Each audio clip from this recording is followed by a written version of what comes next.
Welcome everyone to today's webinar, Building New Class of GenAI Apps with HeatWave GenAI and AutoML. My name is Nikki and I'm a Marketing Event Manager for the Developer Initiative here at Oracle. And today we'll guide you through how to use HeatWave GenAI to build innovative applications in just a few steps. And today's webinar will be presented by Sanjay and Sulio. Without further ado, I'll pass it to Sanjay.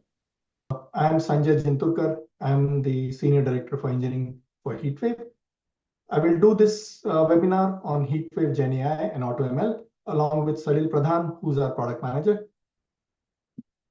This is our standard disclosure. Moving along, here is the agenda.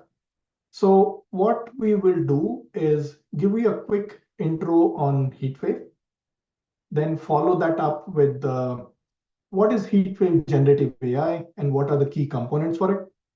Then do the same for HeatWave AutoML. Once that is done, I will hand it over to Salil, who is going to run through a sequence of demos which will show you how one can combine AutoML and generative AI. And then we will show you a bunch of resources that we have to actually, which you can use to take advantage of it.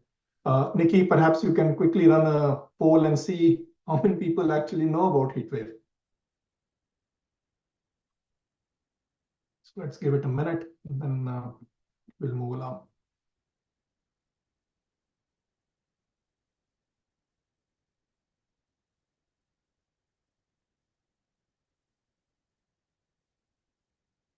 All right. I think we have most. Yes. So thanks, everybody. Get an idea. There is a fair amount that does not know, and hopefully you can take away some key information from this webinar. So what is HeatWave? HeatWave basically is a scale-out data processing engine, which is essentially optimized to query your data, which is resident in object store. And it has 4 key components. The first one is HeatWave MySQL. That basically accelerates your MySQL queries by literally orders of magnitudes. And you can do real-time analytics without any ETL or a separate analytics database. So all of this, the OLTP, OLAP, all of that is integrated within the 1DB. That's the first part. The second part is what we call HeatWave AutoML. And this has essentially inbuilt machine learning, in database machine learning pipeline, which can take your data and give you a model. So it makes it very easy for folks who are just getting started with machine learning, and also for folks who are fairly experienced, because it gives you the knobs to play around with it. So you have a choice of either relying completely on the pipeline, or you can tweak it. And the data for this can come from either the object store or the database itself. The third piece that we have is what we call HeatWave Lakehouse. And this is essentially a place where you can bring in a lot of your data, both structured and unstructured, and then query that data using either HeatWave MySQL or HeatWave AutoML. And lastly, what we have just introduced very recently is HeatWave GenAI. This is basically a setup whereby you have in-database LLMs. We have in-database basically an automated vector store. You have scale-out vector processing, and also an application which lets you do a chat with all these things. And I will get into the detail of it a little bit as we go along. And you will see this in action when Salil talks about the demos also. So moving along, how does this all fit? So we have the OLTP, the analytics. This is the MySQL part.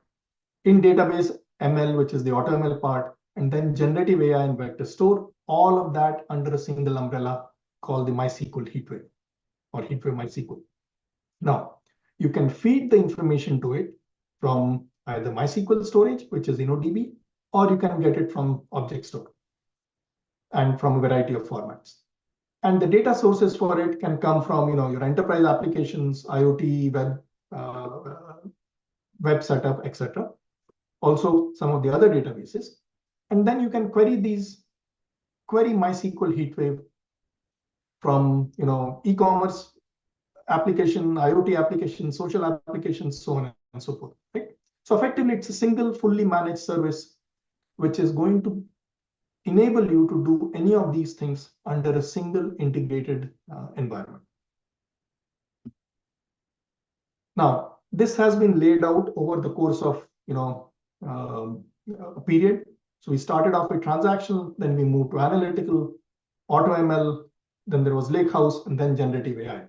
And the type of data that we are handling has changed over time, in the sense that originally it was structured, then it was semi-structured, and now unstructured. So all of these three things can be handled within the context of HeatWave at this juncture, and the size of data that can be handled. So now let me sort of take a bifurcation into HeatWave GenAI. So what are the goals and what are the key components here? The key goals were, you should be able to query your documents which are stored in object store and get relevant information.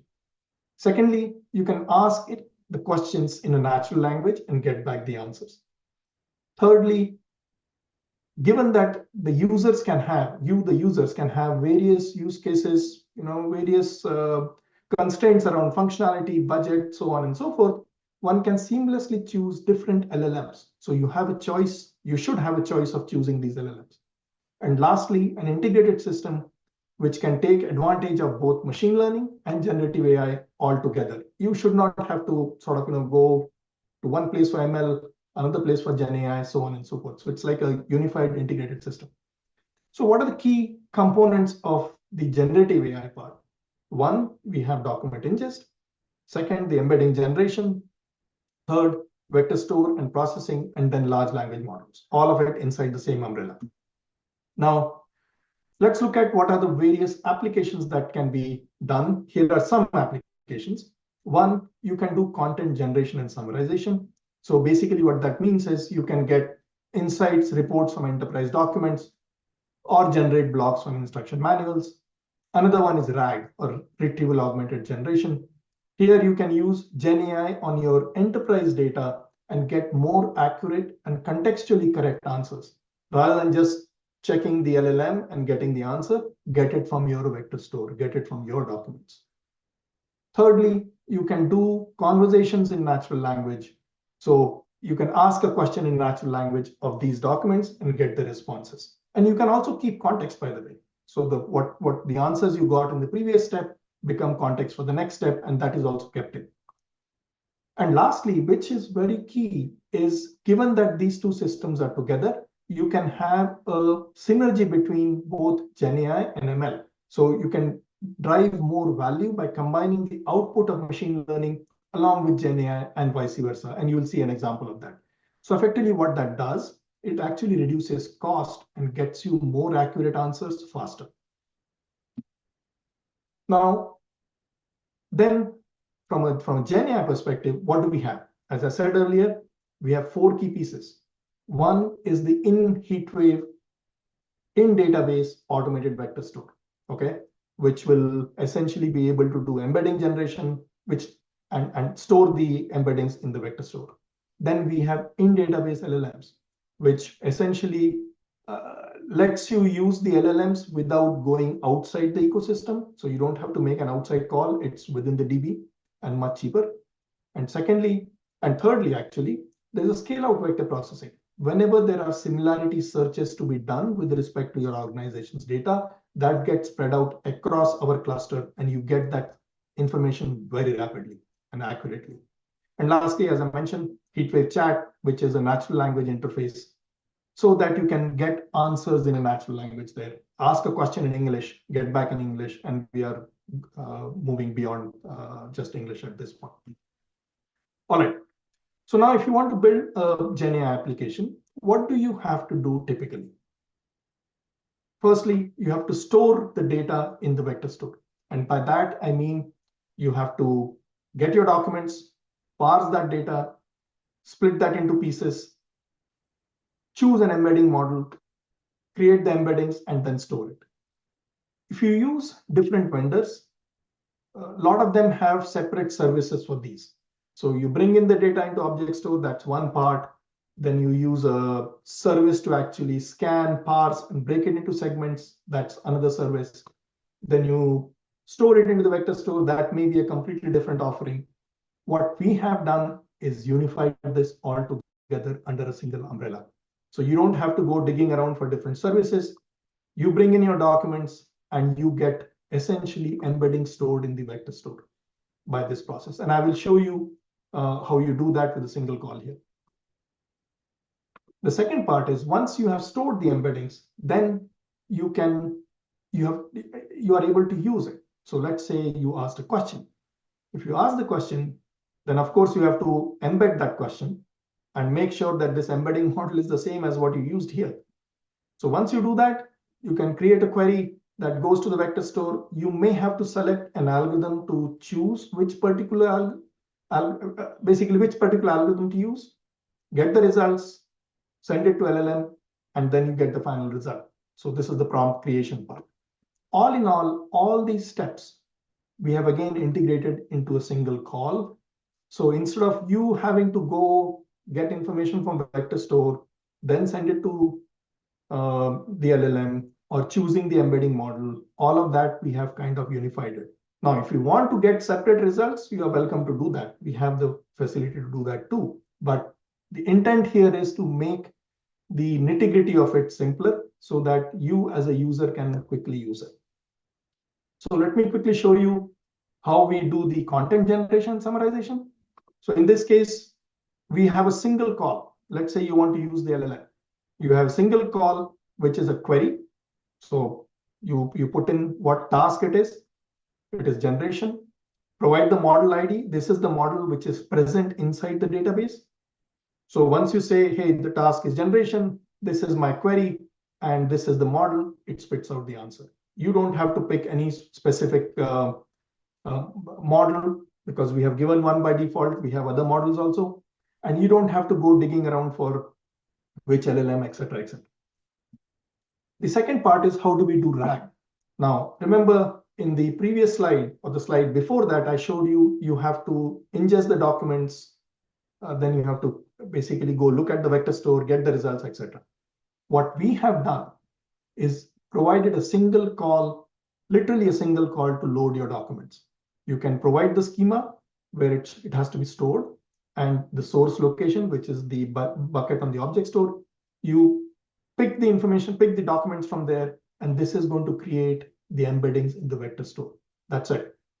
So it is a one-step process that we have created for end users, and I think that this helps a lot. Now, if you want to query the vector store, which is RAG, and let's say the question was, what is HeatWave? And you want to get information about our system, and it's there in the vector store. You ask the question, and there are optional search parameters. You pass it, and we will go ahead and do the similarity search, get the results, and feed it to the LLM and get the results. You can provide specifics about how many matches you want to consider, which LLM to use, etc., etc. But essentially, it's a single call. Now, if you just want to do the search to the vector store, that can be done too, because you can say, hey, I don't want generation, and it will just do the search to the vector store. But what I'm trying to communicate is one call, and it takes care of both of them. Now, let me jump into AutoML quickly. What do we have for AutoML? We have an in-database machine learning system, a unified pipeline that does most of the nitty-gritty on its own. So you feed the data, it will do the pre-processing, algorithm selection, hyperparameter optimization, and then generate a model. So it is all built in. You can feed the data either from object store or from the database. What it does, it eliminates the tedious and laborious steps that you may have otherwise. The training is done very fast. We have training numbers. We typically train as fast as 25x compared to other vendors. So your retraining time will also go down, and you can frequently retrain if you need to. The algorithm selection, hyperparameter tuning, which is typically the more onerous task, those are taken care of. In addition to all this, we also have a model explainer whereby you can explain the why the model made certain predictions and why not the other. You can do that, and this is all built into the system. Moving along, what are the key features that we provide within the context of AutoML? We provide regression, classification, anomaly detection, recommender system, and time series forecasting, and text processing, which is not here. All of that is built in, and then you as a user can build your applications on the top of it.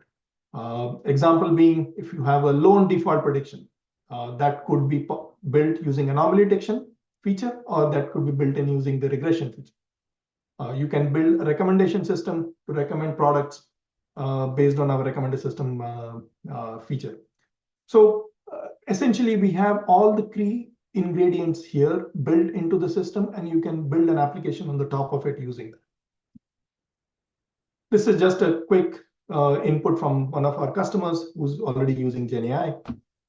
Now, let me give you a quick example of how GenAI and AutoML work together. Here is an example whereby we are trying to detect fraudulent bank transactions. So what happens is you can feed the data into the AutoML anomaly detection. It spits out the anomalous transactions. You can feed it to the HeatWave GenAI system, and it will give you more details, or it will give you the information in a more natural language as to what the problem is with this. So what we have done is used anomaly detection to actually detect the anomalies, and then feed it to GenAI to actually summarize in a way. And it gives you a very nice report of, hey, why is this a problem? What are the other suspicious aspects of it, etc. Similarly, here is another one on predictive maintenance, where you are taking the logs from either your servers or your, let's say, factory machines, feed those in, detect the anomalies, use generative AI to figure out, okay, the particular problem that has been detected, have I seen this before? It detects it by checking the vector store. If you have seen these problems before, then it can spit out some more information around when was it seen, what is the likely problem, how you can solve it. So all that knowledge, which is inherent in the company, that can be stored in the vector store and fed to the detected anomaly and get a combined result. And essentially, if you do that, what it does, it improves your accuracy. Instead of just feeding the entire thing to GenAI, it improves your accuracy, it improves your performance, since what you are doing now is letting AutoML detect anomalies. So the number of things that GenAI has to take a look at are fewer, so your prompt sizes become smaller. And then by doing that, you can get the results faster and also reduce costs because you're feeding less information into the model here. So we have done some experiments here. So in the RC exercise, it took about 3.5 minutes to actually do this, compared to if you had just used GenAI, it would have taken up to 6 hours for the same set of logs. So that's where it comes in handy. So I think that's basically what I had. At this point, I will hand it over to Salil, who will walk through a sequence of demos on a combination of GenAI and AutoML, so that you can get to see how these demos are built and what we have there. Salil, please take it away. Thanks, Sanjay, and hello, everyone. Okay, so we are going to see 3 demos here. The first demo is the application that is built using HeatWave AutoML. The second demo goes into details of how the recommender system part of this the application that we just saw is built. And in the third part is the generative AI aspects of HeatWave AutoML, HeatWave. Now the scenario here is a user is using an application that shows them or recommends them certain movies. And then user looks at the movies, maybe selects a movie. And at this point, user wants to know more details about the movie. And then user can just use natural language and ask questions based on the natural language, and user gets answers from unstructured data. So that's the scenario. Now keep in mind, as Sanjay said, one can leverage synergy between AutoML and generative AI to come up with new class of applications which were not earlier possible. And with HeatWave providing you OLTP, OLAP, machine learning, generative AI, lakehouse, everything in one place, you don't have to worry about moving the data around, transforming the data. All you have to do is just invoke the right queries, and you don't have to worry about whether you are doing GenAI or AutoML, and that's what we are showing here. So with that, let me start this recorded video that shows you an application that is built. Now, there are two parts of this application. One is showing you movies that are recommended for the user. And that is the user-facing part of the application. The second part of the application is admin-facing part of the application. That is administrator for this company who wants to now market certain movies to certain set of users. So these are two aspects. And then administrator can also see more analytics around the user base. So with that, let's go. Welcome to this demo showcasing how the fictitious Movie Hub application is using the machine learning capabilities of MySQL HeatWave to generate personalized recommendations. We chose a movie app for this demonstration, but you could, of course, use MySQL HeatWave to generate personalized recommendations for other types of applications, like e-commerce, for example. This app is built using Oracle Apex, the most popular low-code development platform.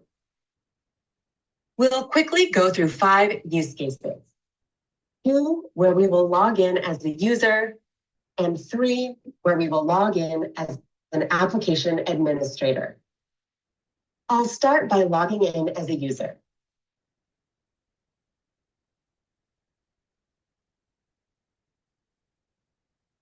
Once I'm logged in, I see the profiles for the different family members on my account.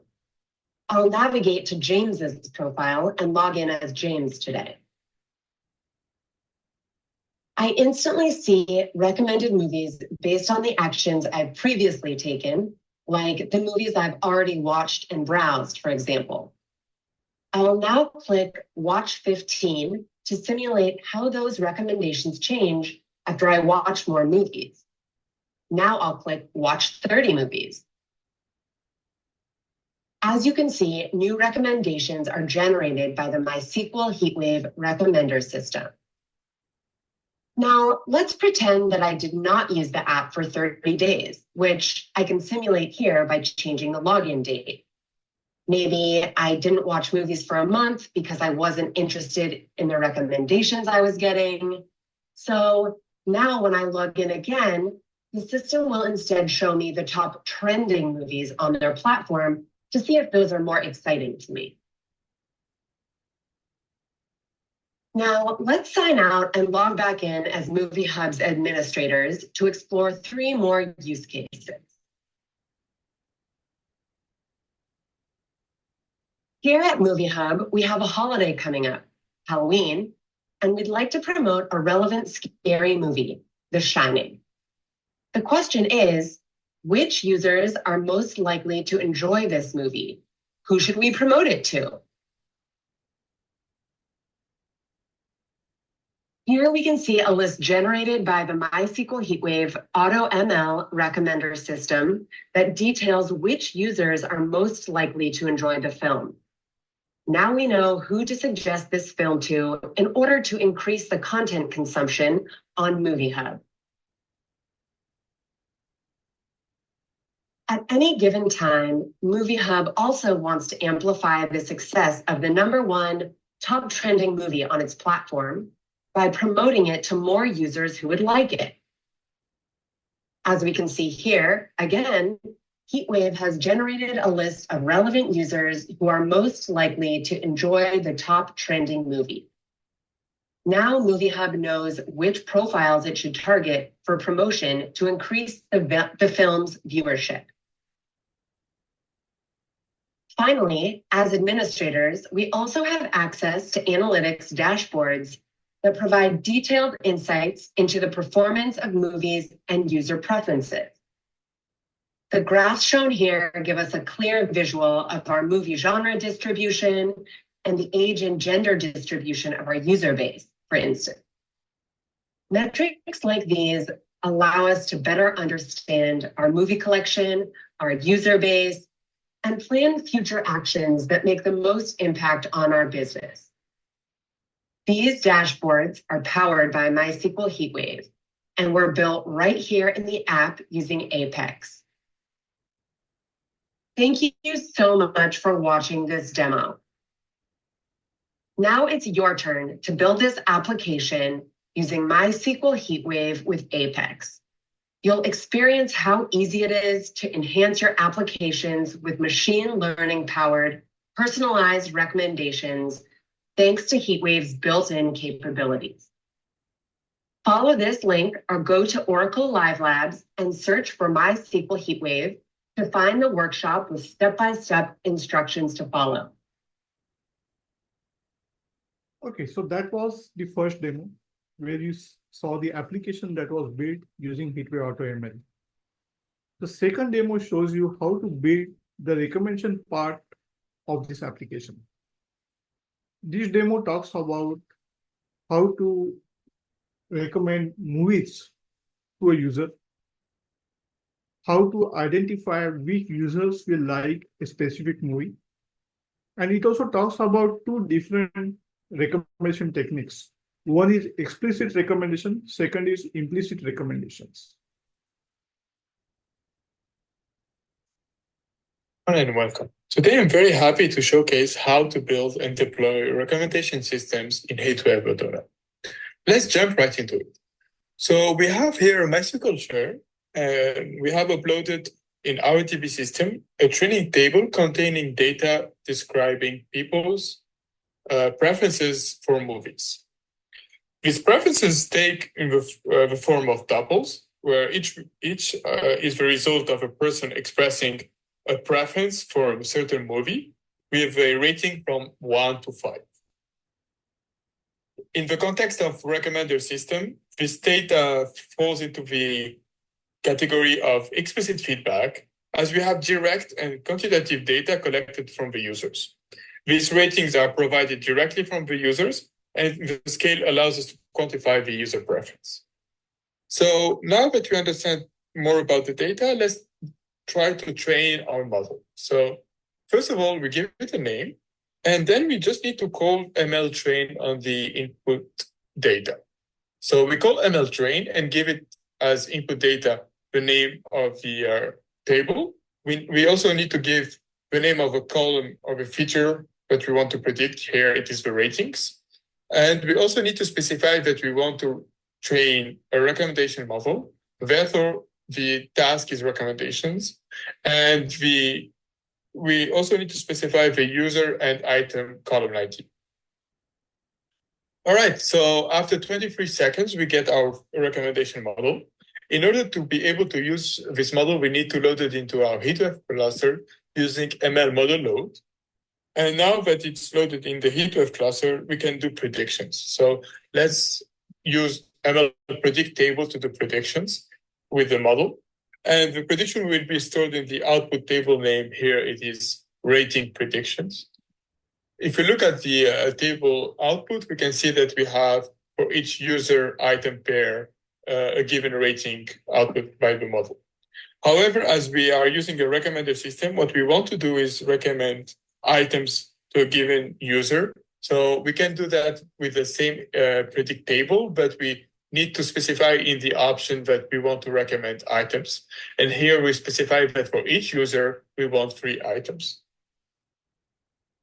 If we look at the result table, we have that for each user, we have the top 3 items recommended by the model and the corresponding rating. We can also do the same for the movies and recommend for each movie the top 3 users that the model thinks will like the movie.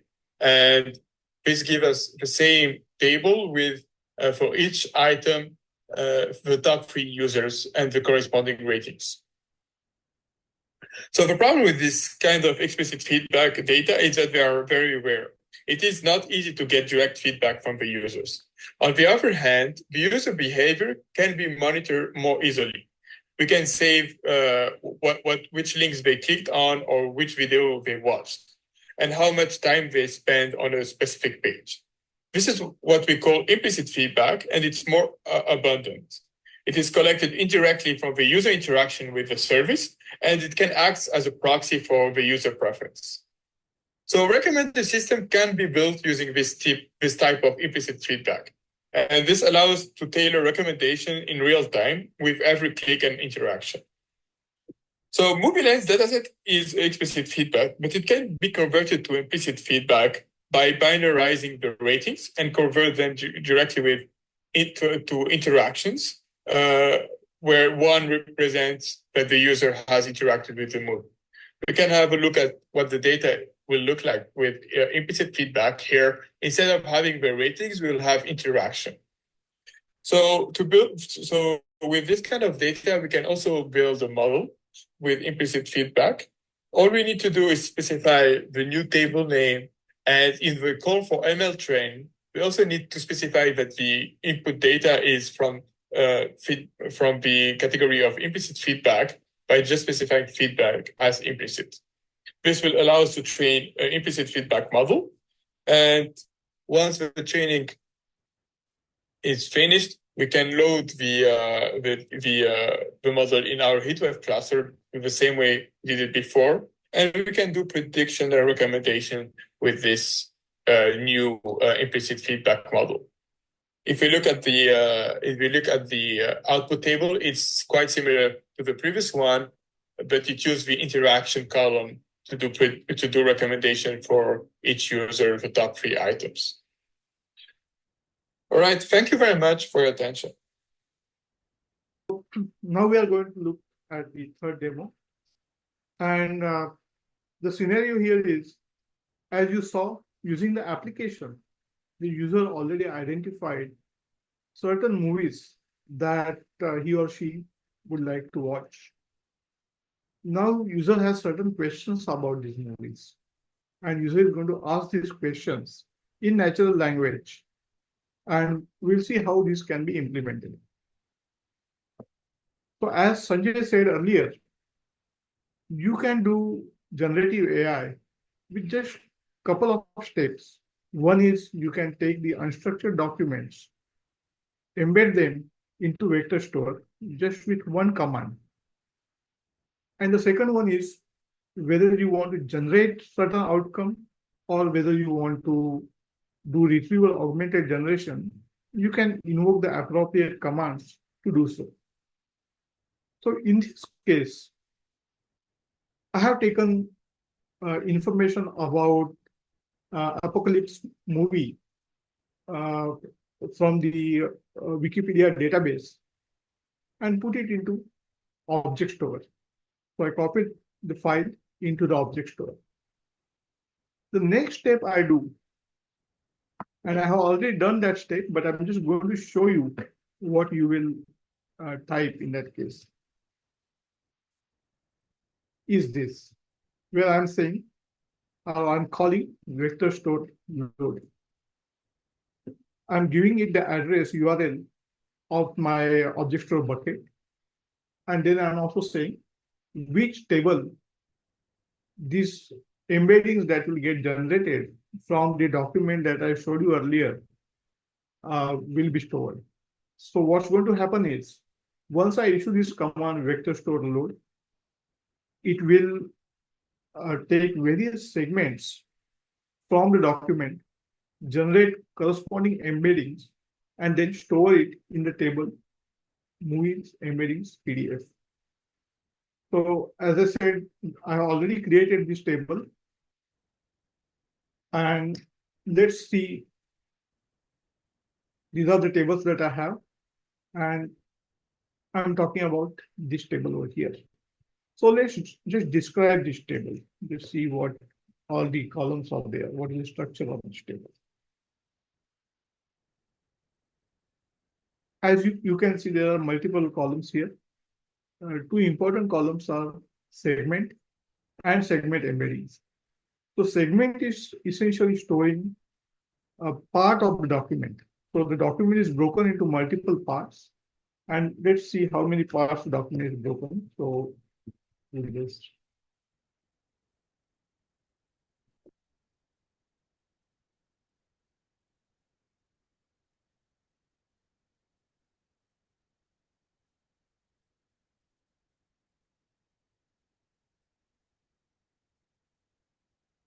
So there are 329 segments that are created, and for each segment, there is a vector that is created. Now, in MySQL, we have introduced this native data type called as vector to store vector embeddings. Now, the next step that user would like to do is use this vector store to do generative AI. And the first thing that user does is load the model that user wants to use. And as you heard earlier, we have in HeatWave models, in HeatWave LLMs, that allows you to invoke the LLM within HeatWave. That way you don't have to invoke LLMs deployed somewhere else.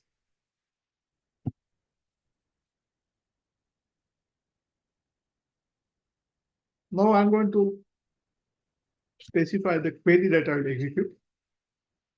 Now I'm saying, what is Apocalypse?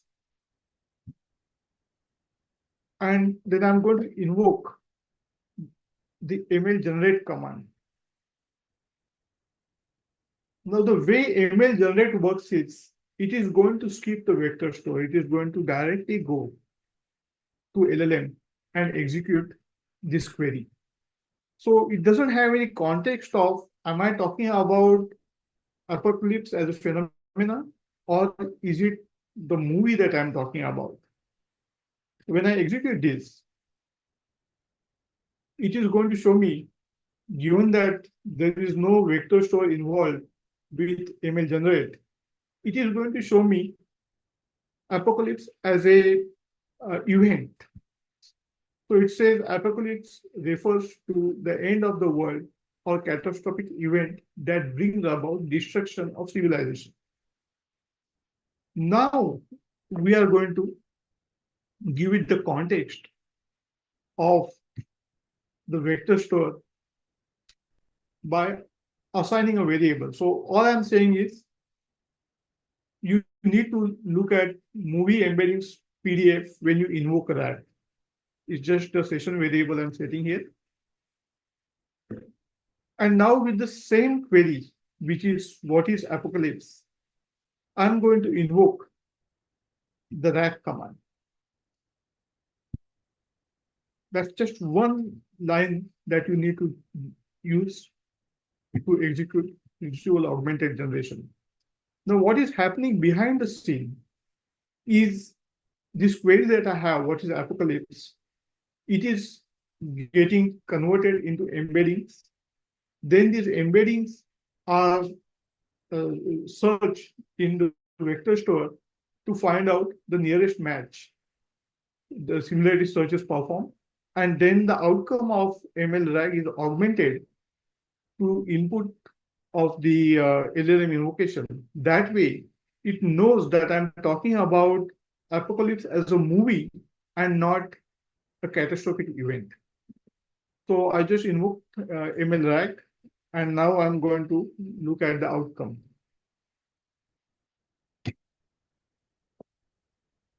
Now you can see that answer came different, right? It says Apocalypse Now is an American epic war film produced and directed by Francis Ford Coppola in 1979.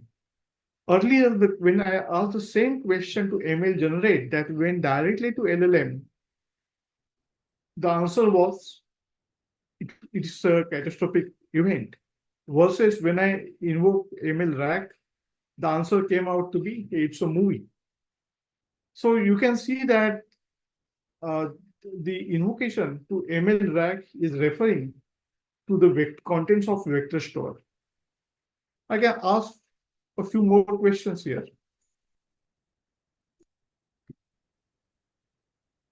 So I can say, who is the director of Apocalypse? Here also, I'm not saying whether Apocalypse is referring to a movie or is it the catastrophic event. But the system will figure it out based on the contents of the vector store. And again, getting converted into embeddings. By the way, we also have a in HeatWave embedding model. That way, you don't have to invoke any external model unless you want to. And if you want to, we allow you to invoke models hosted in OCI Generative AI. So now that we have ML RAG invoked, we'll see what is the outcome. And I got the answer correct again. The director of Apocalypse now is Francis Ford Coppola. Also note that there are citations that are highlighted here. That means what part of the document the system referred to when it came up with this answer. So there are three, in this case, yeah, it has come up with two citations. You can control the number of citations that you want to come up with, what the system to come up with by controlling a parameter. But that's essentially the demo. So as you saw in this demo, first of all, you saw how to leverage the synergy between HeatWave AutoML and generative AI, how HeatWave enables you to very effectively leverage this synergy, given that you have all the functionality within HeatWave. You have OLTP, you have OLAP analytics, you have machine learning, you have generative AI, you have Lakehouse, all within HeatWave. And you can just try out HeatWave. Just go to our website, Oracle HeatWave, search for it, and you can try it out for free.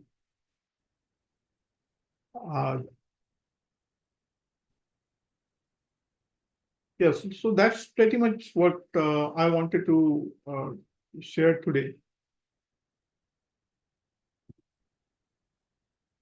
I just want to go over the flow again a bit.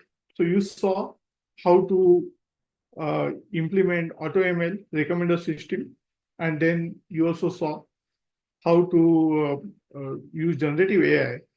And it's very simplistic, right? So for example, AutoML, you could train the model just in one command, and with and generative AI, you can create vector store in one command and do RAG in just one command.